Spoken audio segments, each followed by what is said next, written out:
Երկուշաբթի գիշերը Ռուսաստանը զանգվածային հրթիռային եւ անօդաչու թռչող սարքերով հարձակում է իրականացրել Կիևի ուղղությամբ։ Հարձակման հետևանքով զոհվել է առնվազն 11 մարդ, եւս 46-ը վիրավորվել են։ Ուկրաինական կողմի տվյալներով վնասվել են քաղաքացիական ենթակառուցվածքներ։ Ռուսաստանի պաշտպանության նախարարությունը հայտարարել է, որ ուկրաինական կողմը մերժել է Կոստանտինովկայի շրջանում կրակը դադարեցնելու առաջարկը։ Ռուսաստանի Դաշնության պաշտպանության նախարարության պնդմամբ առաջարկը վերաբերում էր հրետանակոծությունը ժամանակավորապես դադարեցնելուն ուկրաինացի զինվորականների մարմինները փոխանցելու նպատակով։ Ուկրաինական կողմն այս հայտարարության վերաբերյալ առայժմ պաշտոնական մեկնաբանություն չի ներկայացրել։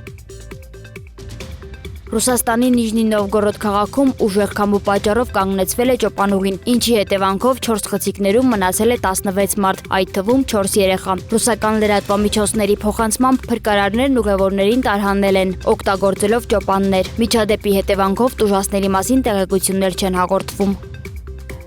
Ամերիկայի Միացյալ Նահանգներում անկախության օրվա ընթացքում տեղի ունեցած կրակոցների հետևանքով սպանվել է ավելի քան 30 մարդ, ավելի քան 100-ը վիրավորվել։ Վաշինգտոնի հարավ-արևելքում ոստիկանությունը հայտնաբերել է կրակոցներից սպանված 55-ամյա տղամարդու։ Նյու Յորքում եւս մի քանի կրակոցներ են գրանցվել, այդ թվում Քոնի Այլենդում, որտեղ վիրավորվել է առնվազն 8 մարդ, նրանց թվում 3 երեխա։ Իրավապահները շարունակում են հետաքննությունը։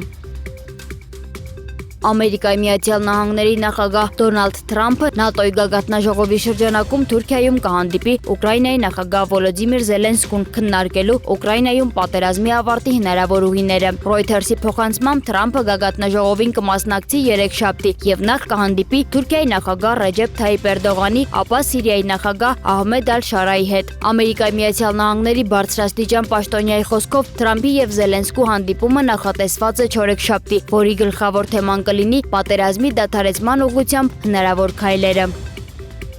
Իսրայելի վարչապետ Բենյամին Նեթանյահուն հայտարարել է, որ Ամերիկայի Միացյալ Նահանգների եւ Իսրայելի միջև քաղաքական տարաձայնություններ չկան, այդ թվում Իրանի հարցում։ Նրա խոսքով երկու երկրներն ունեն ընդհանուր նպատակներ եւ սերտ գործակցություն։ Ամերիկան մեզ անվանել է օրինակելի դաշնակիցներ, քանի որ ի տարբերություն մյուս դաշնակիցների մենք իսկապես կռվում ենք Ամերիկայի հետ կողք կողքի, հայտարարել է Նեթանյահուն։